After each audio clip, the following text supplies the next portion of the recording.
terem o mesmo CID, que no caso do F70, como ela está dizendo, é aquele que a gente chama de déficit intelectual, ou que a gente, na verdade, na saúde, é retardo mental. O retardo, a gente ouve muito de uma forma pejorativa. Ah, é retardado. E não tem nada a ver com isso. Infelizmente, o nosso país tem mania de fazer pejorativo coisas que são tecnicamente comprovadas, cientificamente. Então, retardo significa atraso, que é, na verdade, é o que mais se encaixa para o quadro dos meninos. Retardo no sentido de que, em vez de ele passar por todo aquele processo e desenvolver, ele tem um atraso nesse processo, que de uma forma mais bonitinha chama delay. O povo fala em inglês, delay. Delay é atraso. Ele não consegue acompanhar como todo mundo, porque não há uma condição cerebral para isso de acompanhar. Então ele termina se atrasando, não entendendo ou não aprendendo. Aí a gente vai chamar de leve, moderado ou severo. Tá certo? Qual é a diferença aí? Primeiro que cada um é um. Então cada um vai aprender do jeito, como os dedos das mãos, nós não somos iguais naquilo que a gente vê, que dirá naquilo que a gente compreende. Então, no caso dos meninos, isso também se aplica. São cérebros que têm a mesma estrutura, todos nós temos todas aquelas estruturas, mas eles respondem de forma diferente. E a diferença está aqui e aqui. É preciso garantir isso. O que eu estou falando? Aí eu vou dar uma puxadinha aqui, ó. Tem uma coisa aqui no cérebro da gente chamada função executiva. Função executiva. Ela é como se fosse um administrador. Sabe aquela pessoa que acorda de manhã na casa de vocês e entende que vai hoje arrumar a sala, arrumar a cozinha, ou arrumar o banheiro, vou direto para a cozinha, faço o almoço, aí essa altura do campeonato fulaninho já acordou, ele vai fazer o dever dele, assim que ele terminar, eu ponho o almoço, eu termino aqui, não vai dar tempo, eu vou levar na escola, depois eu volto e arrumo a cozinha. Não é isso que a gente faz? A gente administra o nosso dia. O cérebro é que está fazendo isso. Isso chama-se rotina. Então, a primeira coisa que a gente precisa é ter rotina. Quem não tem rotina não se organiza nunca. Rotina é uma coisa chata, eu não estou falando de monotonia, eu estou falando de rotina. Que é aquela hora que você acorda e sabe que você tem ou que você vai vestir sua farda ou uma roupa para trabalhar. E quem gosta, separa a roupa antes. Quem não gosta, separa a roupa no dia. Então, eu acordo, tomo meu banho, troco de roupa, como, saio. Isso aqui é rotina. Aí eu vou para o trabalho. Lá, quem é professora não tem um dia monótono de jeito nenhum, né? É um dia bem diferenciado. Cada dia é um. Ainda mais com crianças, que cada dia acontece uma coisa diferente. Terminou o meu padrão ali de hora, eu saio, eu almoço, ou eu vou para casa, ou eu volto para outro turno. Isso é rotina. Todo mundo tem que ter isso. Mas além disso, que é o que a função executiva nos dá, que é a necessidade de ter a nossa rotina, o nosso planejamento, existe algo que se não tiver instalado, a gente não vai para lugar nenhum. Aqui tem uma coisa chamada, ó, controle inibitório. Vocês sabem o que é controle inibitório? Sabem? O nome está dizendo inibitório, inibe. É necessário que a gente tenha controles inibitórios? Se a gente não tiver os controles inibitórios, o que a gente vai fazer? Nós seremos o quê? Seremos o quê? Se fosse só isso, era ótimo. Mais do que isso. Se a gente não tem algo que me inibe, eu vou fazer o quê? Isso, mãezinha, eu vou tocar o terror. Exatamente. Exatamente, o controle inibitório evita com que eu toque o terror. E o que seria tocar terror? Que eu agite, desorganize, que eu não tenha limites, que eu não sente, que eu não tenha atenção, que eu não memorize porque eu não tive atenção, eu não vou conseguir ter inteligência suficiente porque eu não tenho dados. E pior de tudo, eu sou impulsivo. negativo. Então não fique com a sua cara. Não gostei de você não, viu? Poxa, que é esse óculos aí, o quê? Poxa vida, viu? Eu tenho casos de crianças assim, que está nos chamando a atenção porque olha para a cara da criança, você é feia. Não gostei de sua roupa não, sua mãe é feia. E você... Como fica o outro que recebe esse desinfiltrado, esse desinibido? Ah, ele é sincero. Eu costumo chamar, né, que conhece de sincericida, né? Porque ele ou mata ou ele se suicida pela sinceridade. Enfim, ele se torna um mal educado.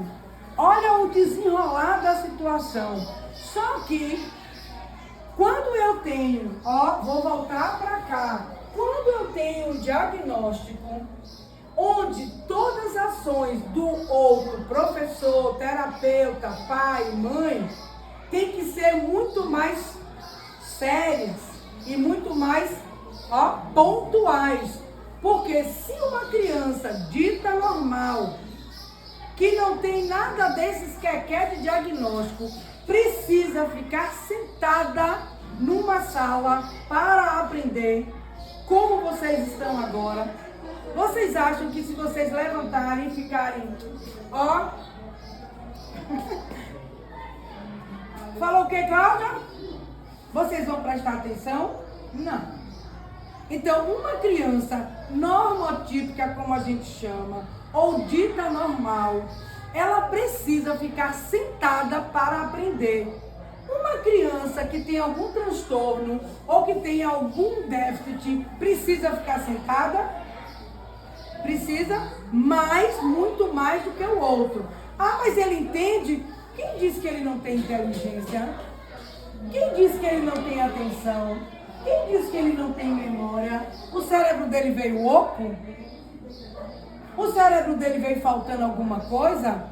Eu disse lá no início que o cérebro dele é igualzinho ao de todo mundo. Que ele pode ter um transtorno, ou um defeito, ou uma deficiência, mas que ele tenha condição. Seja ele quem for. Porque tem uma coisa que não mudou nesses quadros, é que todo mundo tem inteligência. Entenderam? Então, as crianças que apresentam qualquer tipo de alteração, se as crianças normais precisam de controle inibitório, as crianças com transtorno de deficiência precisam muito mais. Se tem criança que você tem que falar 10 vezes, não significa que ele tem deficiência. Aí ele não escuta, ele é surdo. Eu ouço muito vocês falarem isso. Ele não escuta, os meus também não escutavam, quando não queriam. Porque quando eu dizia, tá escutando não? Não tá ouvindo eu falar não? Porque eu me fazia, autoridade. E como eu costumo dizer lá na clínica direto, não venham vocês me dizer que eu tive 2 filhos docezinhos e que eu não sei o que é me danado, porque Deus não me deu um, mas me deu 2 danados. 2. Eles achou que eu estava com asa aberta, manda o segundo aí para ela, para mandar tocar o terror. E tocava. Só que por conta disso, eu percebi, ainda jovem, que se eu não tivesse a autoridade, a mocinha que veio depois ia mandar em mim. Mas era outro que ia mandar em mim, não ela. Porque ela é a criança e eu sou o adulto. E eles não podem se governar. Então, para que as coisas deem certo com o seu filho ou com o outro, é de quem o outro? Não está aqui não? É o seu? Para que deem certo, eu preciso que vocês acionem a autoridade de vocês, para que vocês possam, mesmo com o diagnóstico, mexer na função executiva e instalar controle inibitório. Porque a gente não vem com tudo instalado. Tem que baixar um aplicativo que é do adulto para instalar o controle inibitório, dizendo a ele, não. No momento em que vocês colocam o não para o filho de vocês, o aplicativo baixou. O que ele vai fazer? Não! Ou ele se chateia e vai embora, ou ele se joga no chão e chora, ou ele só chora. Eu quero! E se você persiste, não, Mamãe está, ó, aqui, não é aqui não. E nem deitada no chão para menino pisar não. Ó, não, mamãe falou não e é não. Vai chorar? Já ouviram alguma notícia que menino morreu de chorar? Já viram dizer que boca de menino lasca porque chorou? Já viu o menino se desesperar porque está chorando? A gente se desespera que dirá eles, não é não?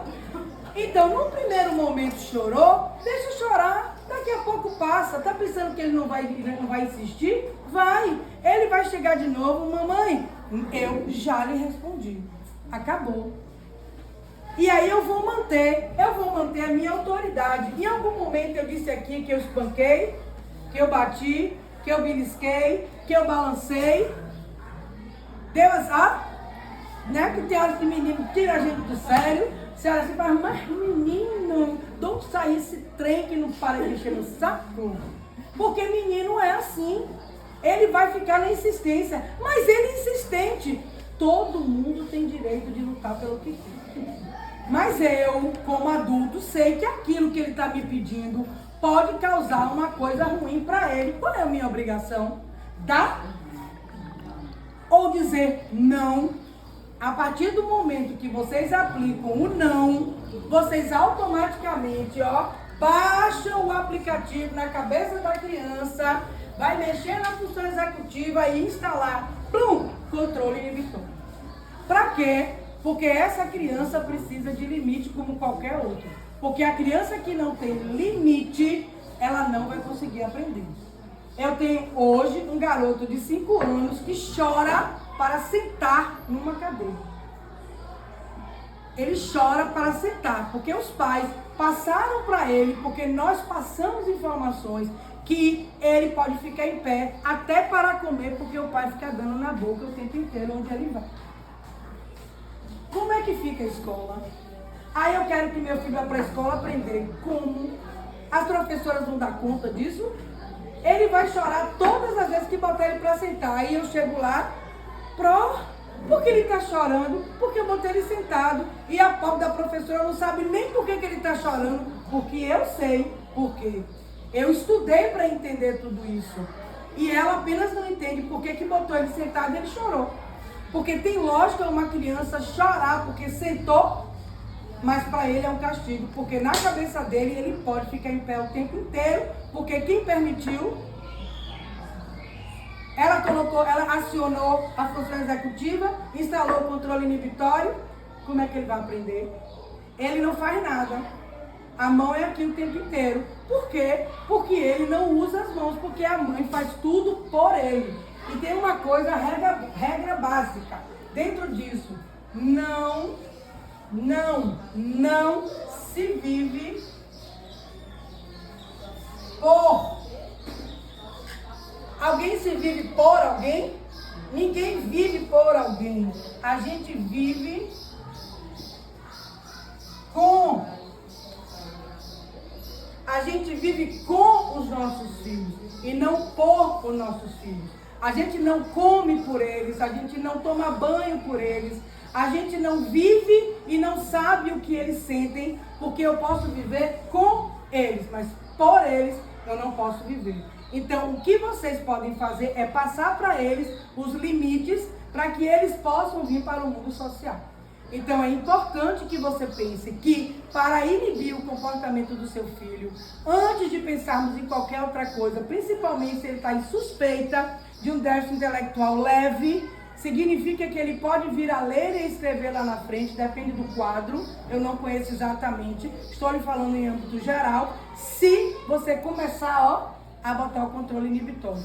Não adianta falar mole, não adianta gritar, não adianta chacoalhar e não adianta dar surra. Isso é autoritarismo. O que adianta é você dizer, eu lhe disse não e acabou. Com 7 anos, vai demorar um pouquinho aí para ele entender, mas se você desiste, ninguém vence.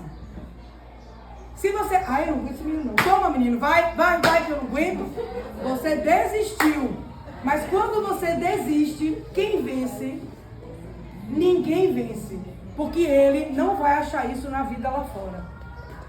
Entendeu? Então você precisa ensinar seu filho que o seu dizer, o seu não, Não significa que você não ame, porque quem ama, cuida. Cuidar dá trabalho. Cuidar de uma criança, na verdade, criar filhos não é uma coisa fácil, mas não é impossível. Que me conste quantos tem aqui criados. Se a gente pensar nessa escola toda, quantos estão criados? Quantos vocês já criaram? Então, criar não é uma coisa impossível.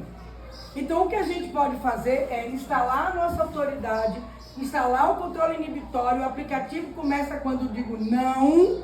Olha que lindo. Não. E aí a coisa começa a acontecer. E mantenham, porque aí a gente consegue. Com isso, a gente consegue que as professoras trabalhem. Talvez, né, Cláudia, seja o maior gesto de amor, né? Porque eu ouço muito assim, eu quero dar tudo que eu não tive na infância. Aí esquece de dar a educação que teve dos seus pais. E o não é eu acho que é uma manifestação de amor. Exatamente. Porque o sim você acaba permitindo algo que ele vai ter tanta dificuldade lá fora de conseguir. Perfeito. E aí é onde surge tantos conflitos. Perfeito. Né?